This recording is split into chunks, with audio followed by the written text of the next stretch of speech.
하나님 감사를 드립니다. 참 이날 저희에게 새날을 허락하셔서 영광이 충만하시고 또 부서부리하시며 그리고 전지하시고 전능하신 권능이 충만하신 우리 주 예수 그리스도 하나님의 은혜를 경배하고 찬양하고 그리고 영광 돌릴 수 있도록 허락하신 은혜에 대해서 감사를 드립니다.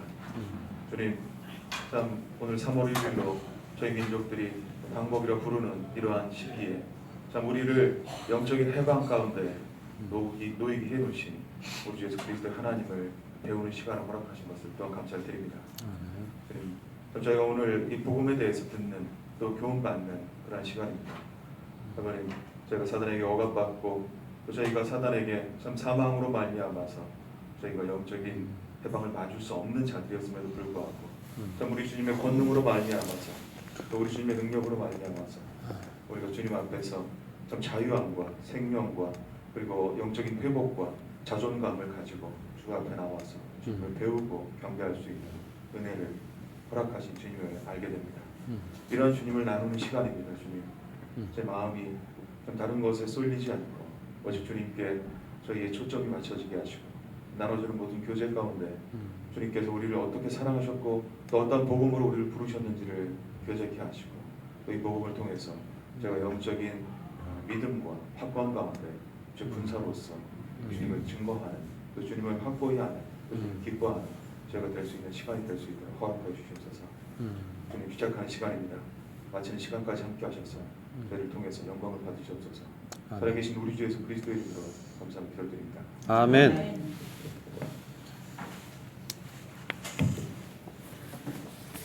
네, 안녕하십니까.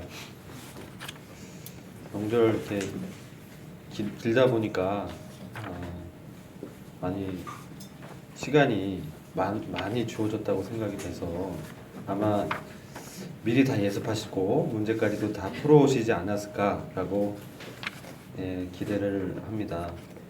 그렇다 하더라도 이제 먼저 육과 성경의 복음에 대해서 요약해서 말씀드린 후에 본문에 대해서 잠깐 질문을 받고요. 그다음 문제는 그 자유롭게 푸신 분 준비되신 분들 중심으로 하시고 또 나눠주실 분들 있으면 함께 나눴으면 합니다. 이 성경의 복음이 주제입니다. 이 성경에 네 가지의 복음이 이렇게 기록되어 있습니다. 저희가 복음하면 보통 예수 그리스도께서 십자가에서 죽으시고 또 부활하셔서 우리를 위해서 죄에 대한 모든 심판을 받으셨고 믿는 자에게 은혜로 구원을 얻을 수 있도록 또 믿음으로 구원을 받을 수 있도록 해주신 이 복된 소식을 이 복음이라고 많이 알고 있습니다. 그렇죠? 근데 성경에는 이 복음이라는 말이 들어간 그 구절들이 여러 군데가 있는데 그 종류가 좀 다른 이 복음 내용이기 때문에 제가 이 내용을 알아야 이 성경을 바르게 볼 수 있고 해석할 수 있기 때문에 중요한 과라고 생각이 됩니다. 성경에 네 가지 복음이 기록되어 있는데 하나는 천국 복음 혹은 왕국 복음이라고 있고요. 또 하나님의 은혜의 복음, 또 영광의 복음, 그다음에 영원한 복음. 이 복음 앞에 수식어가 붙어 있습니다. 그래서 이 복음의 내용이 똑같지가 않아서 이 내용을 잠시 이제 설명을 드리고자 합니다. 복음은 기본적으로 주 예수 그리스도에 관한 것입니다. 주님의 어떠하심이 이 복음에 잘 나타나 있습니다. 왕국 복음은 이 왕국, 왕이 다스리는 나라죠. 그래서 주님이 왕이시기 때문에 그 주님께 회개할 것을 촉구하고 있습니다. 이게 주요 내용이고요. 두 번째는 은혜의 복음은 이전에 율법을 지켜서 하나님 앞에 의롭게 되려고 하는 이런 행위로는 절대로 구원받을 수 없기 때문에 죄인은 우리를 위해서 죄인인 우리를 위하여 친히 십자가에서 죽으시고 죄를 용서하심으로 우리를 의롭다 칭하시는 은혜를 베푸시는 그 주님을 증거하고 있습니다. 은혜의 복음이 그렇다는 말씀입니다. 영광의 복음은 은혜의 복음을 듣고 구원받은 신자들이 하나님의 아들들이 되어 하나님의 영광의 그리스도와 공동 상속자로 동참하게 되도록 하시는 그 주님에 대해서 말씀하고 있습니다. 특별히 이제 주님께서 재림하실 때 우리가 몸의 구속이 되어서 우리의 몸이 변화되고 우리 주님의 몸과 같이 되어져서 하나님의 아들들로 하늘에서 주님을 만나면서 그리스도 심판대에서 그 영광스러운 이 주님을 대면하는 그런 내용이 함께 설명이 되어져 있고요. 네 번째, 영원한 복음은 환란기 동안 천사들이 증거하는 복음입니다. 그래서 심판을 행하시는 그 주님에 대해서 증거하고 있고 예수 그리스도께서 바로 여호와 하나님이시기 때문에 그분이 심판하시고 다스리시는 주권자이시다 라는 이 진리를 영원히 선포하는 것이 그 내용입니다. 보통의 경우 저희가 많이 들어본 내용이 천국 복음, 그 다음에 하나님의 은혜의 복음은 저희가 많이 그 내용을 익히 좀 들어서 잘 알고 있으리라 생각이 됩니다. 그래도 제가 잠깐 그 내용을 설명을 드릴 필요가 있는 게 성경 해석할 때 중요한 내용이기 때문에 말씀드리려고 합니다. 먼저 왕국의 복음은 주요한 내용이 회개하라 천국이 가까웠도다 이 내용입니다. 근데 이 왕국 복음 혹 천국 복음은 마태복음 24장 14절에도 이와 같이 말씀하고 있어요. 이 천국 복음이 모든 민족에게 증거되기 위하여 온 세상에 전파되리니 그제야 끝이 오리라. 그래서 이 왕국 복음의 내용이 처음에는 세례 요한, 침례자 요한이 이 증거했고 우리 주님도 동일한 내용으로 말씀하셨습니다. 회개하라 천국이 가까웠도다. 또 제자들이 그러한 내용으로 선포했습니다. 그런데 유대인들이 이 왕으로 오신 주님을 거절하죠. 그리고 복음은 이방인들에게 이제 전달되게 됩니다.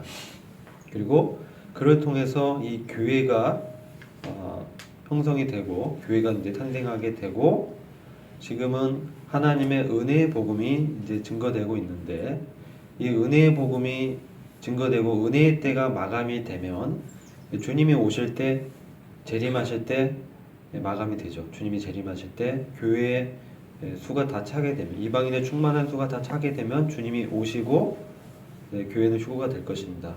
그런 다음에 이 지상은 이 환란기 기간에 이제 들어가게 됩니다. 이 환란기는 특별히 유대인들을 또 다루고 있습니다. 유대인들이 주님께로 돌아와서 회개하고 참된 하나님의 그 백성으로 다시 회복되는 그러한 시기가 바로 이 야곱의 고난의 때라고도 하죠. 야곱의 고난의 때 또는 환난기 이 기간 동안에 다시 이 천국 복음이 증거가 됩니다. 그래서 이 복음을 듣고 유대인들이 구원받고 또 구원받은 유대인들이 증거하는 이 천국 복음을 이방인들이 또 듣게 됩니다. 회개하라 천국이 가까웠다. 하나님께서 다시 오신다. 주님이 오신다. 회개를 촉구하는 이 복음이 다시 이 증거가 되는 그 시간 그 기간이 특별히 또 환난기 동안에 증거된다는 것의 중요한 포인트입니다. 그리고 이들 즉 환난 기간 동안에 많은 분들이 구원을 얻게 되는 것이 요한계시록 7장에 기록되어 있습니다. 그래서 교회가 휴거돼도 이 땅 가운데 하나님께서 그 구속의 역사를 이루시기 위해서 특별히 환난의 기간을 준비하셨고 심판하시지만 또 구원하시는 우리 주님을 우리는 발견하게 되는 것입니다.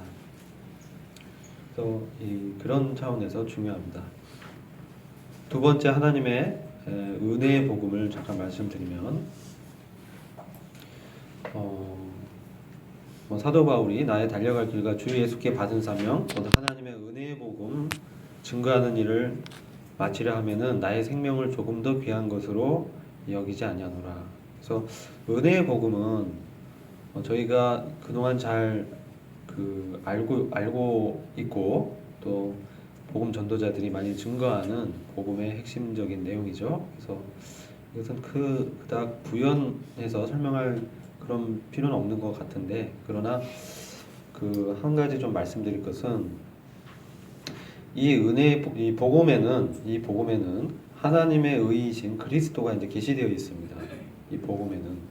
그래서 그리스도께서 계시되어 있고 구원은 죄 용서 받는 것만이 아니라 죄의 세력과 권능으로부터 구원받는 성화와 죄의 존재로부터 구원받는 몸의 구속인 영화를 다 포함하고 있습니다.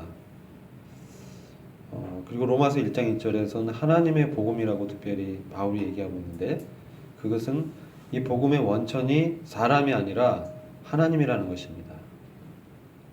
또 하나님께서는 이 복음을 통해서 우리를 구원하고자 하는 원대한 이 경륜이 있으셨고 그 복음의 그 중심 인물이 바로 우리 주님이시죠. 예수 그리스도이십니다. 또 복음은 또한 구원을 주시는 하나님의 능력이라고 로마서 1장 16절에 말씀하고 있습니다. 모든 믿는 자, 내가 복음을 부끄러워하지 아니하노니 이 복음은 모든 믿는 자에게 구원을 주시는 하나님의 능력이 됨이라.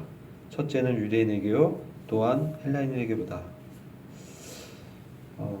그래서 이 복음이 우리를 이 지옥 가는 이 운명에서부터 구원을 해주시고 또 우리의 삶 가운데 죄의 세력으로부터 또 구원을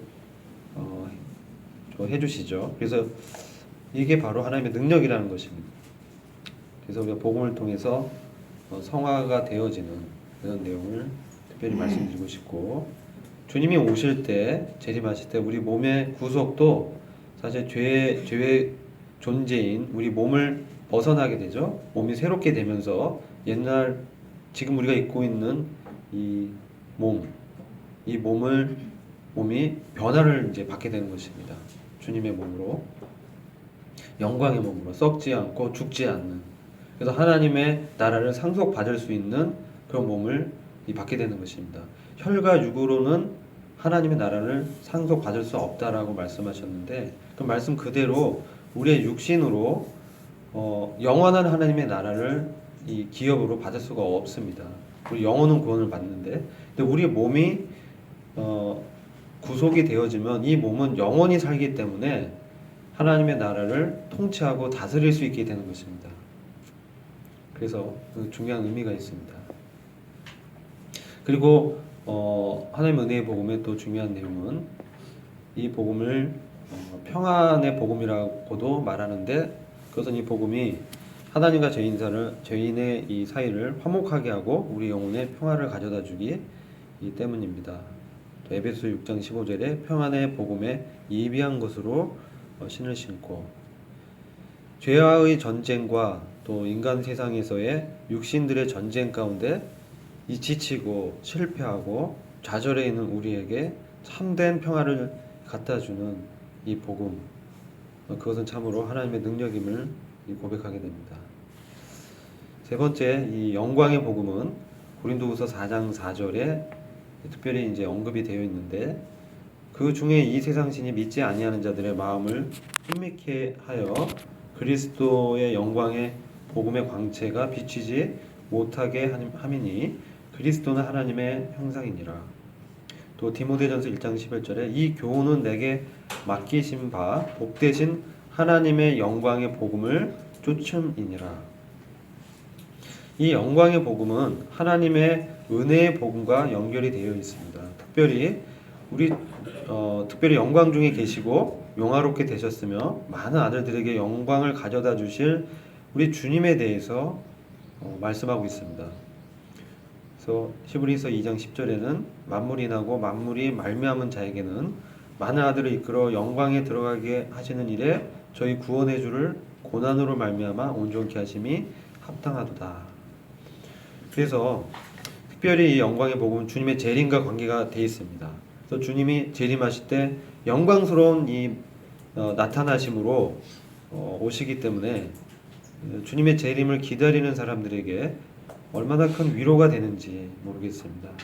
지금 이 세상은 공중 권세 잡은 이 사단이 마치 자기가 신인 양 행세하고 있지만 사실 그는 하나님의 도구에 불과합니다.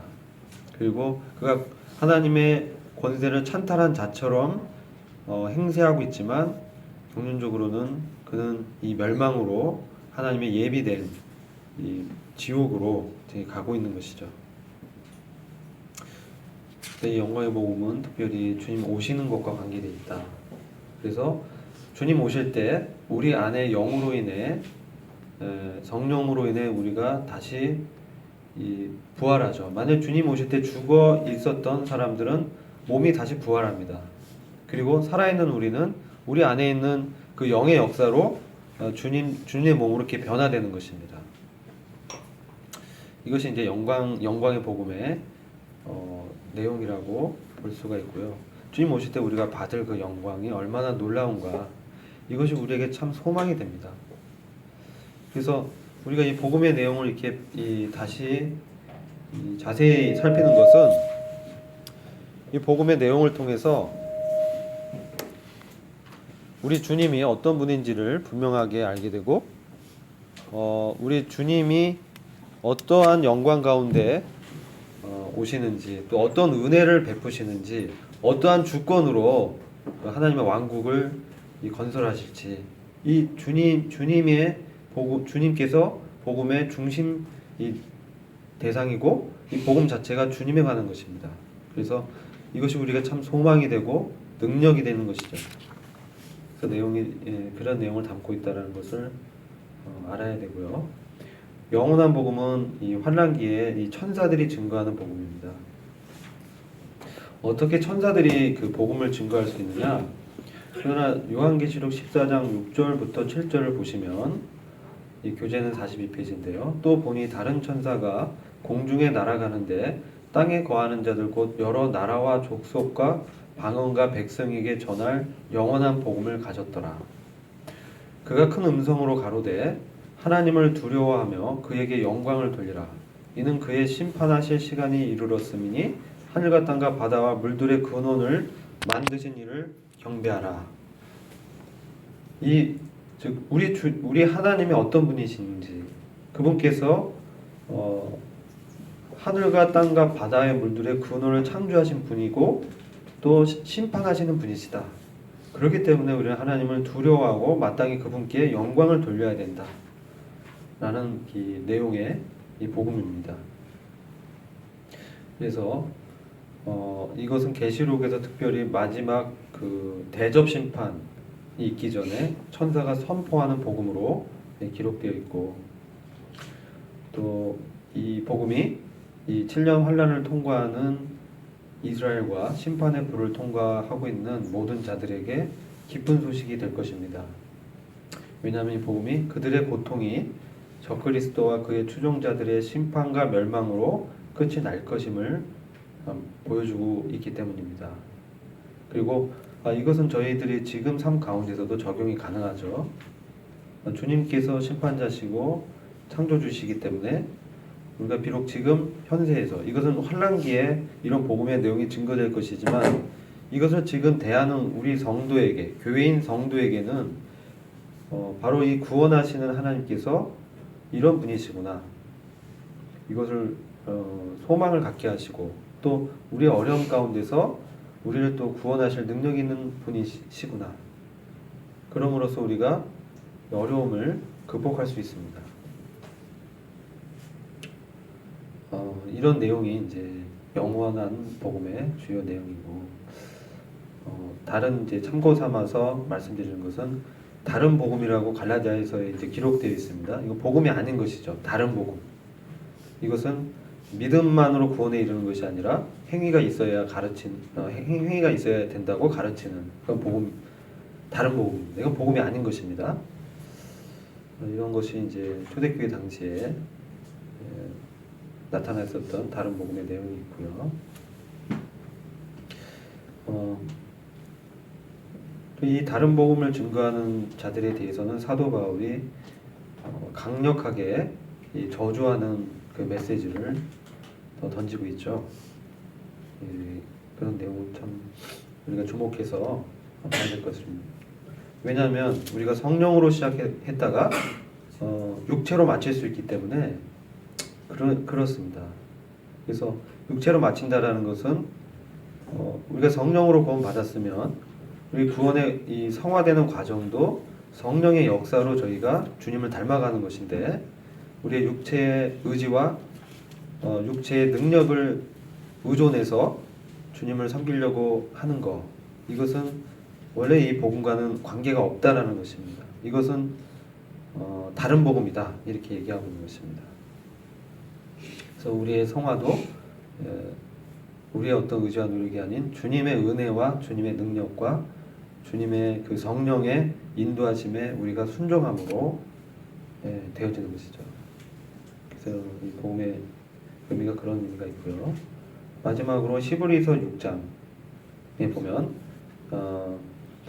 여기 교재 42페이지의 마지막 단락에 있는데요. 유대인 출신 종교인들의 배도를 다루고 있는데 그것은 도의 초보에서 벗어나서 유대교라는 도의 어떤 기본적인 초보에서 벗어나서 온전하신 그리스도께로 나아가는 것이 이 복음의 목적이다.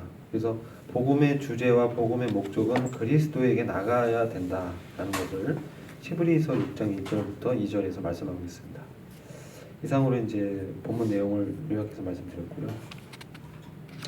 이 복음에 대해서 좀 질문이 있으시면은 질문 제가 받도록 하겠습니다. 왜냐면 이게 처음 들어보신 분도 있을 것 같아요. 난 은혜의 복음만 알았는데 이게 무슨 말이냐?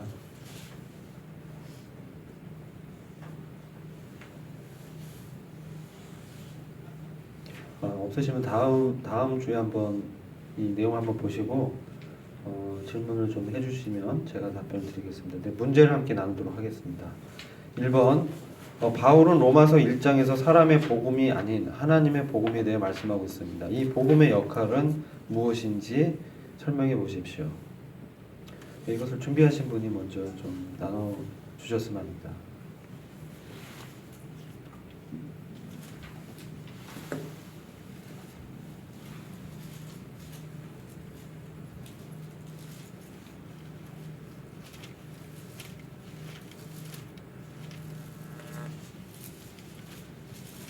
오용자매님, 이번 찾다. 지난번에 제가 안 찾았다고 되게 서운하시는 것 같아요. 저는 그냥 1장 8절인가 정도 누가 복음을 부끄러워하지 않으면 주신 하나님의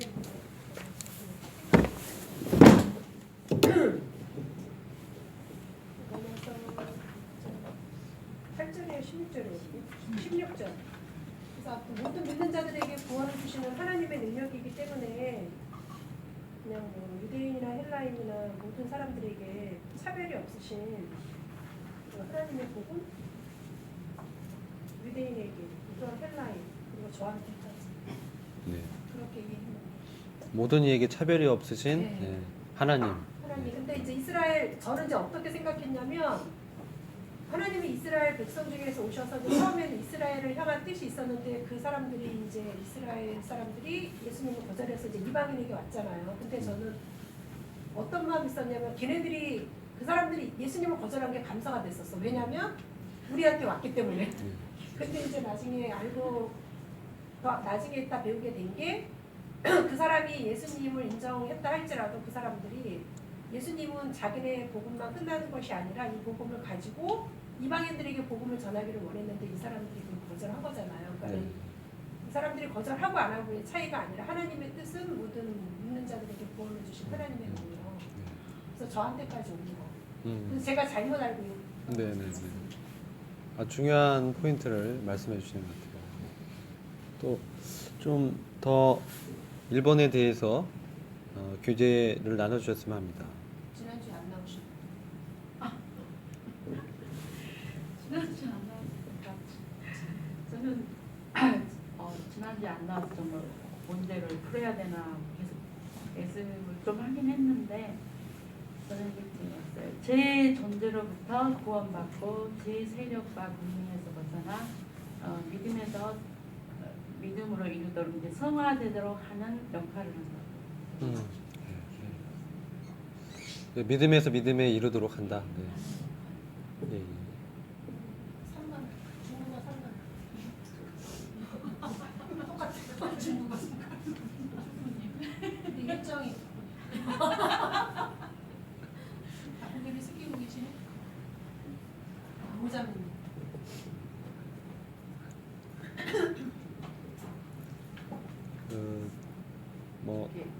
그러니까 로마서 16장, 1장 16절, 17절 말씀이 생각이 나더라고요. 아까 담임 앞에 읽었고 뒤에만 읽겠습니다. 이 복음에는 하나님의 의가 나타나서 믿음으로 믿음의 일이 나타나고 하나님의 의라는 생각이 들었어요. 복음은 그러니까 그 로마서 10장 3절에 보면은 이스라엘 사람들이 하나님의 의를 모르고 자기 의를 세우려고 힘써 하나님의 의를 복종치 않는 자들에게 하나님의 의를 나타낸다라는 말씀이 있는 것처럼 그 복음은 하나님의 의, 그러니까 우리의 의가 아니라 하나님의 의라는 말씀이 생각이 났어요. 그리고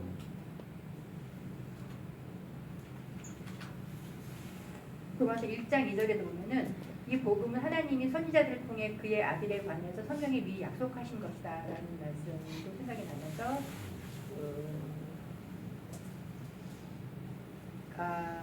죽은 자 가운데서 부활하사 능력으로 하나님의 아들로 선포되신 예수 그리스도라는 그러니까 두 개, 그러니까 하나님을 의하고 그다음에 예수 그리스도라는 그 두 가지 단어가 생각이 났습니다. 아, 네. 복음의 핵심 내용을 또 말씀해 주셔서 감사합니다. 네. 말이 어려워가지고 네, 그래요? 한국말이 어려워. 아니 문제가 너무 어려워. 문제가 어려워요? 제가 설명을 복음의 역할을 그러니까 좀 거시적인 느낌. 네, 맞아요. 교재를 말 그대로 경륜이지만. 네, 교재를 한 번 봐서는 답을 좀 하시기 어려워요. 한 두세 번 보셔야 돼요. 네. 한 번 봐서 왜냐면 그러니까 문제 이렇게 포인트가 뭐냐면 제가 문제를 낸 거는 고민을 하게끔 제가 좀 이렇게 보면 연구를 해서 고민을 하게끔 해야 남아요. 네, 머리에 남아요. 근데 그냥 읽고 바로 답 달면 그냥 잊어버려요. 그래서 이거에 대해서 좀 고민해 보시고 정말 여기서 하나님 복음이 뭘까? 또 이 복음이 우리 개인에게 어떠한 역사를 하고 있냐? 그게 복음의 역할이잖아요. 내 개인에게. 그래서 가능하면 뭐 여기 있는 내용도 좋지만 내 개인의 적용까지도 이렇게 나눠주시면 도움이 많이 될 것 같습니다.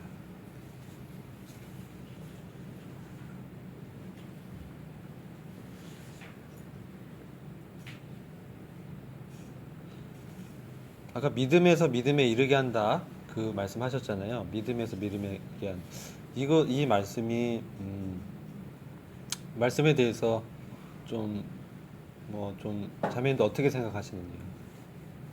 믿음에서 믿음에 이르게 한다, 성화시킨다. 이 말씀도 하나의 해석이에요. 그러니까 성화시킨다. 믿음에서 더 나은 믿음으로 이 성화되는, 성장하는, 믿음이 성장하는 그걸 말씀하고 있다라고 보시는 분도 있고, 또 이 믿음에서 믿음에 이르게 한다라는 것을 믿음이라는 기초 위에서 이룰 수 있다는 거예요. 믿음이라는 기초 원리에 따라서. 박현정 자매님이 뭐 하시고 싶으신 것 같은데 한번 말씀해 주시죠. 책에서 읽은 건데. 네. 믿음의 원리 중에서 크게 말씀해 주세요. 마이크 크시고. 믿음의 원리에서 기초에 믿음의 원리 기초에서 이제 믿음으로 나아가는. 믿음이라는 원리의 기초 위에서 믿음이란 원리가 뭔지를 좀 얘기를 해주시죠. 믿음이라는 원리의 기초에서 우리가 믿음에 이를 수 있다. 그리고 우리가 믿음을 가질 수 있는 원리가 뭐냐는 거죠. 이거를 얘기를 하면 복음의 정확한 내용을 어려워요? 네. 하나님 말씀이다. 믿음의 원리는 하나님 말씀이다. 성경이다. 그리스도의 보혈이다. 보혈을 받고 모든 게 거기서부터 시작 아닌가?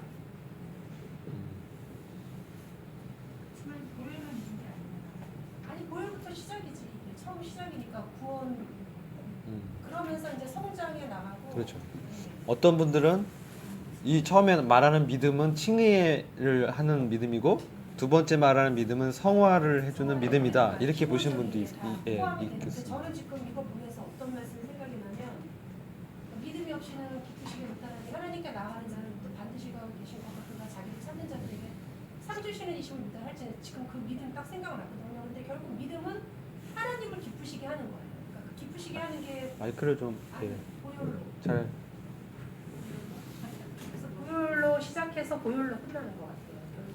그리스도의 피가 우리를 죄에서 깨끗하게 해주고 그 다음에 생활 속에서 요한일서 6장 8, 9절에 나온 것처럼 우리가 자백하면 네. 저는 미쁘시고 오르사 우리 죄를 사하시면 모든 네. 우리에서 우리를 깨끗게 하시는 게 또 그리스도의 피고 네. 그의 피를 힘입고 은혜의 보좌 앞에 담대히 나간다. 그런 것이다. 네, 그렇게 저는 지금 이해가 되고 그렇게 그냥 네. 피가 도의 초보적인 어떤 것이 아니라 우리 삶에서 우리를 의롭게 하고 그의 보좌 앞에 담대히 나가서 하나님과의 관계를 회복하고 디벨롭 시키는 데까지 저는 그래요. 아, 네.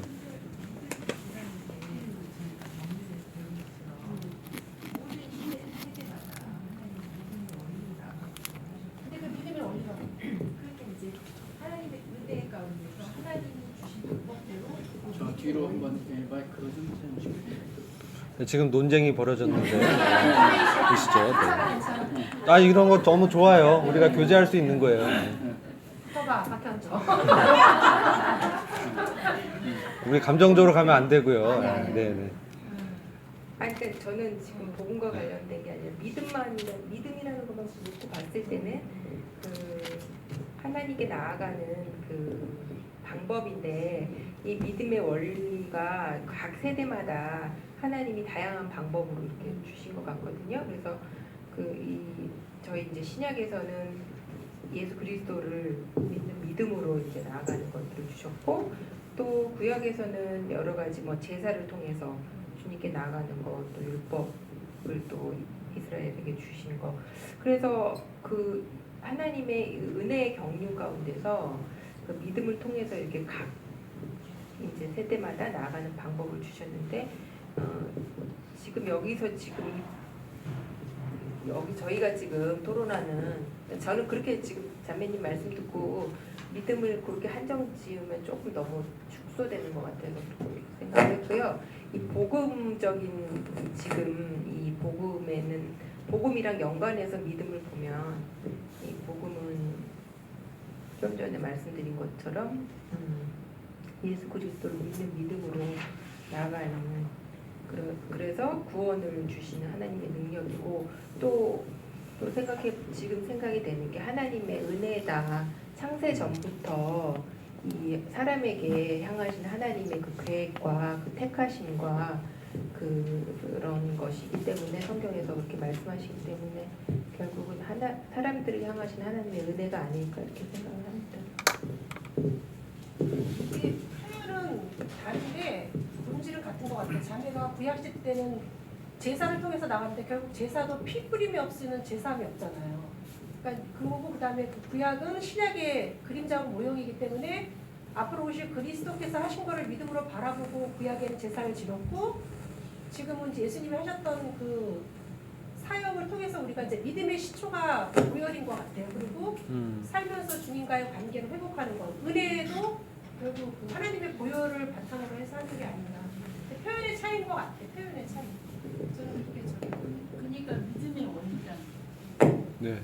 근데 아니 저는 또 하나님 말씀에 하나님에 대한 말씀을 믿는 거. 하나님에 대한 말씀을 믿음으로 네.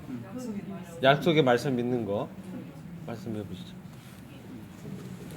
예, 우리 주님이 사람의 몸으로 오셨다는 거, 사람의 몸으로 오셔갖고 그 보혈로 나의 죄를 대신해서 나 자신의 죄를 대신해서 우리 주님께서 그 십자가의 보혈로 죽으시고 또 부활하셨다는 이 사실을 이 복음의 기초가 되는 것이죠. 그래서 이제 여기는 로마서에서는 이제 이 복음이 유대인뿐 아니라 이제 온 세상을 퍼진다는 사실이거든요. 로마에 있어 하나님의 사랑하심을 입고 이제 세상으로 지금 이제 나가고 있는 표현이거든요. 복음에는 그래서 성결의 영으로는 죽은 자 가운데서 부활하여 부활이 없으면 이거 복음이 헛된 복음이 되는 것이고요. 그래서 어떤 복음, 다른 복음, 예수님을 전하고 있지만 부활이 없는 비슷한 그러한 복음이 있거든요. 반드시 죽어야 되는 것과 또 반드시 부활해야 되는 이 사실.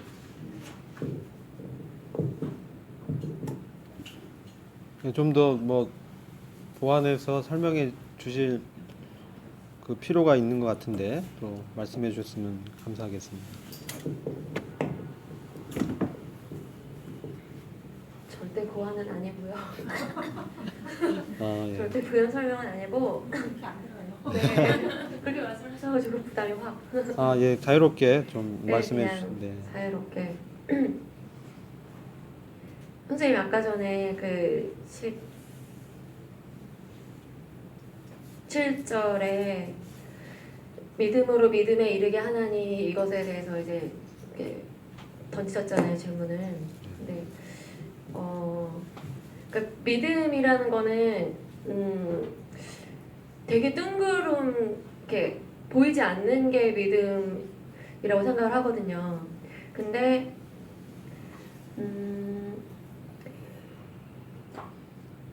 예전에 누가 어떤 얘기를 했었는데 믿음은 믿지 못하는 걸 믿는 게 믿음이라고 그러더라고요. 그게 진짜 믿음이다. 믿을 수 있는 거를 믿는 거는 믿음이 아니다.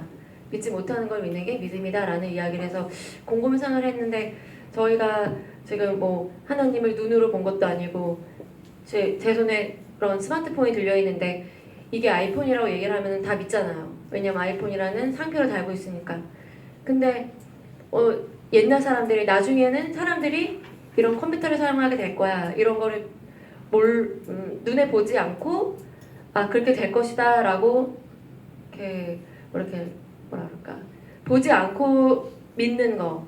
근데 어떻게 보면은 저희 믿지 않는 사람들이 하나님을 믿지 않는 사람들이 저희를 봤을 때는 우리가 뭐 예수님이 그분이 사람이 아니다 신이다 라고 아무리 얘기를 해도 그 사람들은 그냥 넌 왜 그 사람이 죽었는데 그 사람을 어떻게 믿어? 그렇게 얘기를 하잖아요. 근데 이게 보면은 계속 하나님의 능력과 그 다음에 세대를 거쳐서 하나님께서 보여주신 거, 그 다음에 이후에 보면은 계속 불의한 사람, 경건치 않고 믿지 않는 사람들. 그런데 그 사람들 속에 하나님을 알만한 것이 있는데도 불구하고 그게 저버리는 것들. 근데 하나님께서 저희한테 이런 말씀을 주시고 기도를 하고 또 그 인도해 주시는 것들을 통해서 우리가 믿고 있는 것들 하나님께서 더 확신을 주시는 것 같아요. 그러니까 살면서 예수님을 따라가야지 이런 게 아니라 하나님께서 내가 유일한 신이고 너를 지었고 너를 인도하는 것을 말씀과 이런 것들을 통해서 너희가 믿는 믿음이 뜬구름이 아니라 점점 확신을 주신다고 생각을 해요. 네, 그게 믿음에서 믿음에 이르게 하는. 네. 네. 네. 감사드립니다. 네. 질문 좀 네, 보충해 주시죠.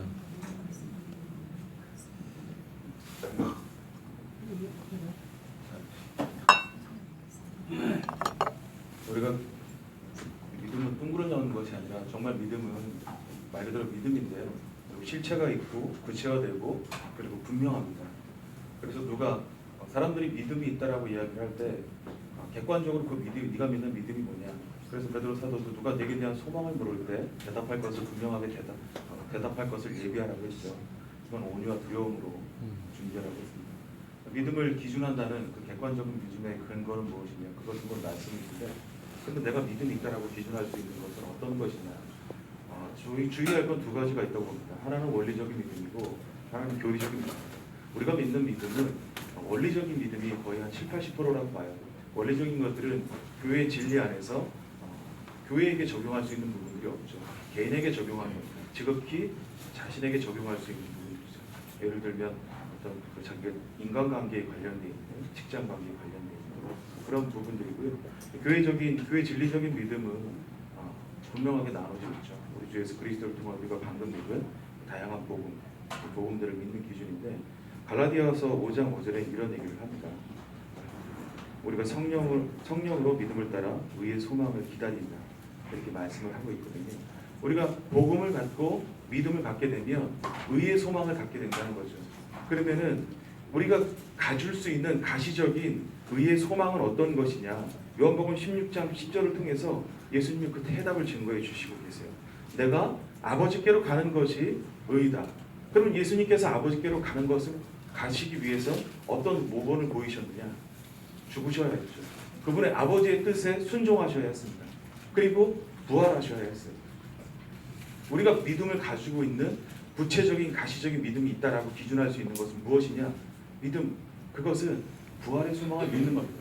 아들 예수님께서 육신을 입고 이 땅에 내려오셔서 아버지의 뜻을 죽기까지 순종하신 이유가 무엇이겠습니까? 우리에게 근본적으로 아버지의 영광을 드러내시기 위해서, 그분의 뜻을 이루시고 얻기 위해서 오셨고, 또 그 죽음을 통해서 당신이 사랑하는 교회, 곧 우리를 얻기 위해셨기 때문이거든요. 그리고 그분이 통해서 우리에게 보이신 모범은 죽어서, 그분이 오셔서, 그리고 순종하신들, 그분의 출생, 저번에 수요집 때 얘기했지만 그분의 공생, 그분의 순종, 그리고 그분의 공생애, 그분의 죽음, 그분의 부활, 그분의 승귀, 또 그분의 다시 오심, 그리고 우리와 함께 거하심, 이것이 우리에게 구체적이고 실체화된 믿음의 기준들이라고 할 수 있는 것이죠. 그래서 베드로 사도 또한 이런 얘기를 합니다. 베드로전서 1장 9절에 이렇게 말씀을 하고 있거든요. 믿음의 결국 곧 영혼의 구원을 받으리라. 그리고 로마서 8장 23절, 이뿐 아니라 우리 또한 성령의 처음 익은 열매를 받은 우리까지도 속으로 탄식하여 양자될 것, 곧 우리 몸의 성량을 기다립니다. 우리가 구체적으로 믿음이 있다 기준할 수 있는 것은 가시적으로 내가 생활의 원리에서 하나님을 믿는 것도 믿음입니다. 그리고 사람들하고 관계가 되면서 이것이 좋은 관계가 맺어질 것도 믿음이고, 사업이 확장될 것도 믿음이고, 그것은 어떤 교회적인 자기의 원리적인 믿음이지 근본적인 믿음이 될 수 없는 것이고, 내가 믿음이 있다, 나는 정말 나는 하나님을 믿는 믿음을 가지고 있다 하는 것은 뭐냐면, 불로써 없어질 이 땅의 소망을 가지고 있는, 썩어서 없어질 것을 장수해봐야 7, 80년 사는 그런 이 땅에서의 그 제한적인 소망을 갖는 것이 아니라 영광스러운 복음, 곧 그분이 죽기까지 창세전에 예비하셔서 우리를 위해서 준비하신 그 영광스러운 그 하늘의 천국 소망, 그분과 함께 거할 소망, 그 복음을 믿는 것이 믿음이 있다라고 기준할 수 있다는 것이죠. 이것이 우리의 삶의 원동력이 되고 자발성의 에너지를 갖게 하고 그분에 대한 소망을 갖게 하셔서 누가 나에 대한 소망을 믿을 때에 그분 앞에 대답할 것을 준비할 수 있다는 거죠. 이 소망이 없게 되면 이제 얘기할 수 있는 거죠. 이것이 객관적인 믿음이 있다라고 증거하고 대답할 수 있는 기준이 된다. 이렇게 배우고 왔습니다. 믿음의 내용에 대해서 이제 말씀해 주셔서 감사드리고요. 하여튼 이 문제는 굉장히 중요한 문제라고 생각합니다. 그래서 이 부분이 이 견해들은 여러 가지가 있어요. 사실 이 해석은 여러 개가 있어요. 칭의에서 성화에 이른다, 이런 얘기도 있고, 주로 이 교계에서는 그 해석을 많이 수용을 하는데, 원어적인 의미는 아까 제가 말씀드린 믿음이라는 원리 위에서 믿음에 이르게 한다는 거죠. 뭐가, 주어가 하나님의 의가 그렇게 한다는 거죠. 그럼 저는 믿음의 원리가 뭐냐? 그것은 믿음의 원리라는 것은 믿음이 어떻게 생기느냐? 믿음은 말씀을 들음으로 우리 안에서 생긴다는 거죠. 믿음은 들음에서 나는 거잖아요. 우리가 믿으려고 해서 믿는 것이 아니라 하나님의 그 성령의 역사로 우리가 하나님의 말씀을 들을 때 그 믿음이 오는 것이죠. 믿음이 생겨나는 겁니다. 그러니까 믿음은 수동적인 측면이 있어요. 믿음의 원리 자체가. 그러니까 그렇고 그것은 어떤 대상, 아까 말씀 잘 해주셨어요. 바로 주님이시죠. 한마디로 주님과 그분의 사역, 그분이 어떤 일을 하셨고 어떤 일을 하시고 어떤 일을 하실 것이다. 그 주님에 대해서 우리가 말씀을 들을 때 믿음이 생기는 것이죠. 근데 사실 믿음은 사실 믿음의 주인공이 누구냐?